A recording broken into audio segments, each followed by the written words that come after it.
Hi everyone, I welcome you back to this channel Technical Drawing Masterclass.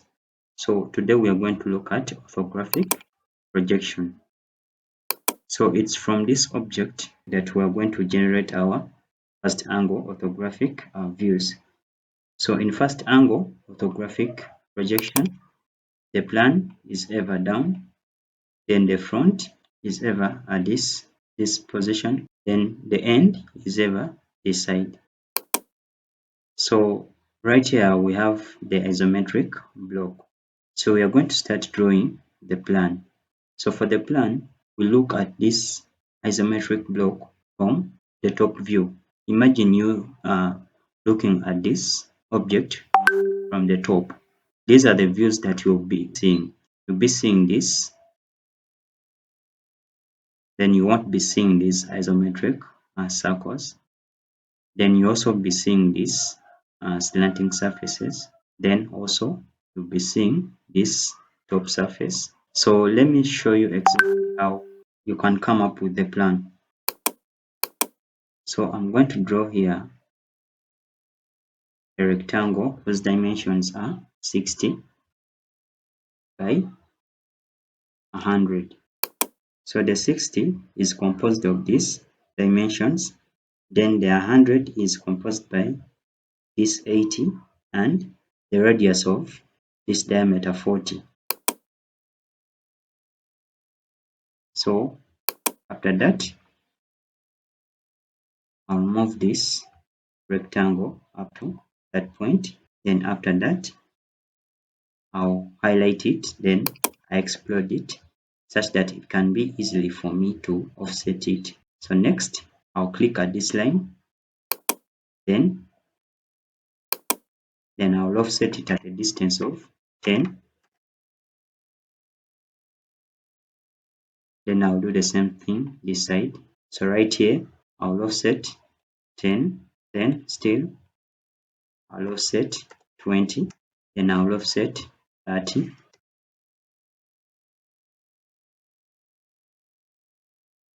then I'll offset 10, then here I'll offset 20. So from this line, I'll offset 20 also, and still from this line, I'll offset 20. So after that, I'll trim off these lines because I no longer need them. This one.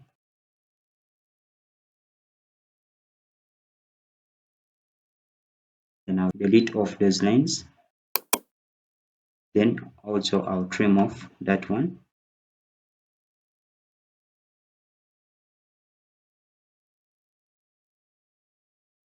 Then remember that according to the isometric block, the center of this circular surface and this circular hole, it's located at 20 millimeters of this edge, which we have just drawn here. So this is the center line. So remember that the other circular surface, it's this one from this point up to that point. But then I want to locate this circular hole. So its diameter is 20. That means its radius is 10. That means I'll offset from this line 10 millimeters. And also this one 10 millimeters. So after that, I'll trim off those lines because I no longer need them. So remember, when you're at the top of this isometric block, we want to see these isometric circles. So I'll indicate them as hidden. So I'll activate this layer of hidden lines. I'll use the rectangle command.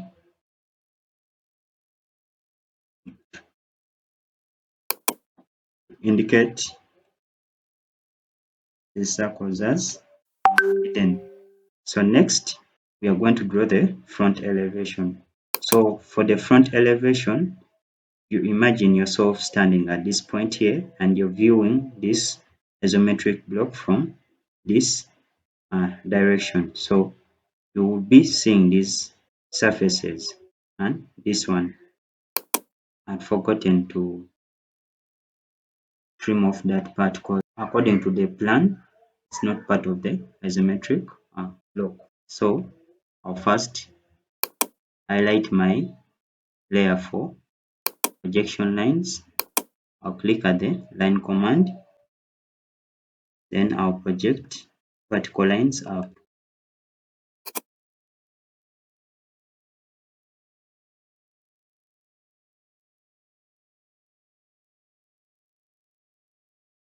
According to the isometric block, the height of the front elevation view will be equal to the total height of 30 and 10. So you add 10 and 30, which is 40. Remember, we already have the length of the front elevation. So here, a rectangle of 60 by 40. Highlight it, then I'll move it right here. So I'll explode it such that it can be easy for me to offset it. So first, I'll offset a line at 10 millimeters from this line. Then after that, I'll draw a line from this point up to that point. Then from this point up to that point. Then from this point up to that point, I press enter. Then from this point up to that point. So right now, I want to indicate the isometric circle. So let me show you exactly how you can do it in AutoCAD. So remember, we have the total height as 20. So right here, I'll offset 20 millimeters. Then after that, from that line that I've just offsetted, I'll offset another line at a distance of 10. Press enter. I'll activate my layer for hidden lines. I click at the rectangle command. I click at that point up to that point. Okay, so after that, I'll trim off these lines.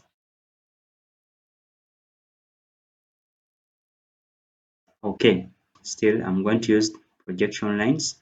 So I'll activate my layer for projection lines. I'll click at the line command. Then I'll project them inside.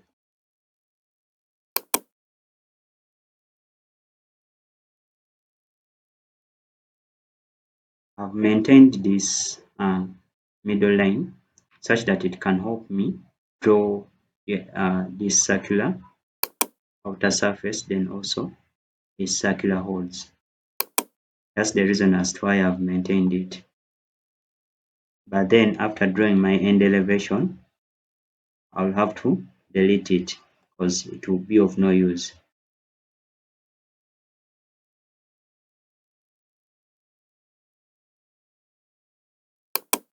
And also,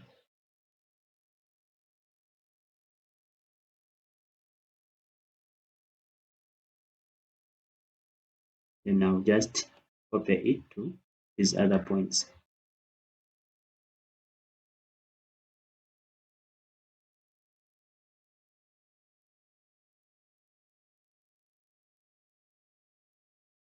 Okay, so after that, I'll activate this layer for views. Click at the rectangle command. So from this point, I'll draw a rectangle to fit in these parameters of the projection lines. So next, I'll explode it. Then after that, I'll first join this point to that point, then up to that point. Then next, remember this object was cut and it obtained this shape. So remember that if you're viewing the end elevation from this direction, you won't be able to see this cut edge. So we shall indicate it as hidden. So next, I will activate my layer for hidden. I use the line command, and I'll draw a line from this point up to that point. I press the escape key on my keyboard. Then after, there is also this part of the block that will be also hidden. when you're viewing this isometric block from this side. So we shall also indicate it as hidden. This point up to that point, it will be hidden. Then after that, I'll offset this line at a distance of 20.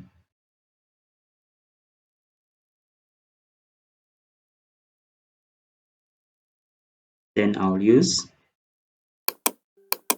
my circle command. I follow up these projection lines. Then at this point, I'll draw that circle. And still from the same point, I'll draw that other circle. So I'll trim off that part of the circle. And also this part. Then I'll also trim off that part of the rectangle because I no longer need it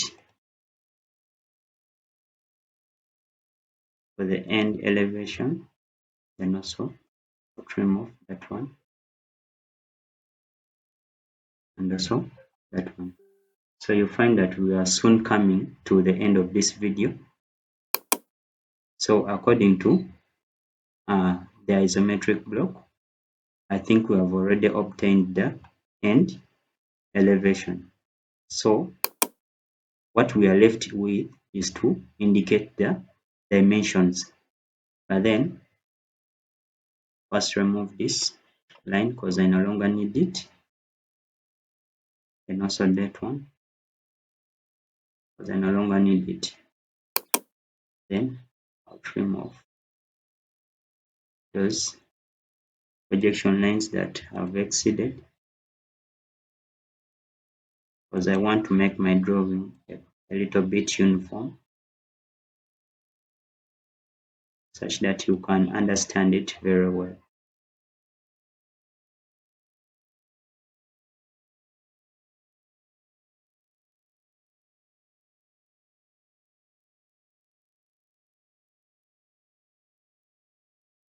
So after that, I'm going to indicate my dimensions. So I'll click at my dimension command.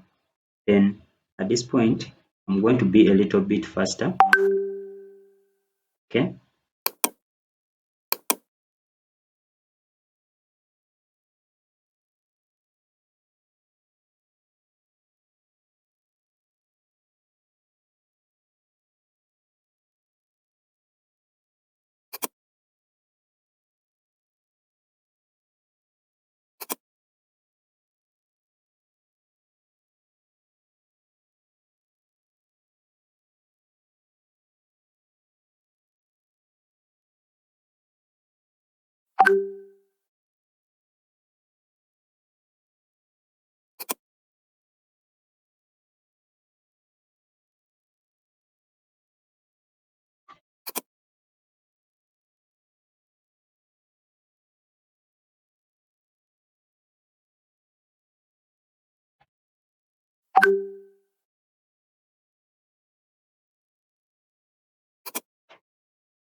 So I'm done with putting the dimensions.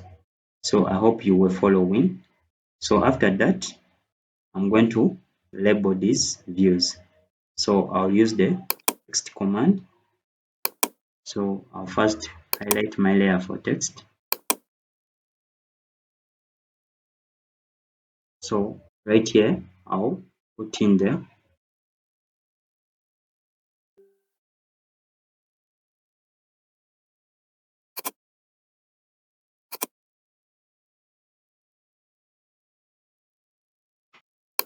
Then I'll just copy it.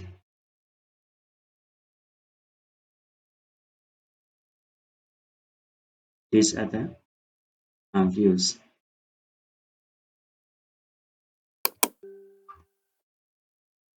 Then this one will be the end view. And this will be the front view. So I think we have come to the end of this video. So if you've really found something of importance and it has added value to you, please don't forget to like, subscribe, and comment this video. And you can also share this kind of content to your friends, relatives that you feel like they are in need of this kind of content. So I love you all, my viewers, my subscribers, because if it wasn't you, I wouldn't be making this kind of content. We meet next time.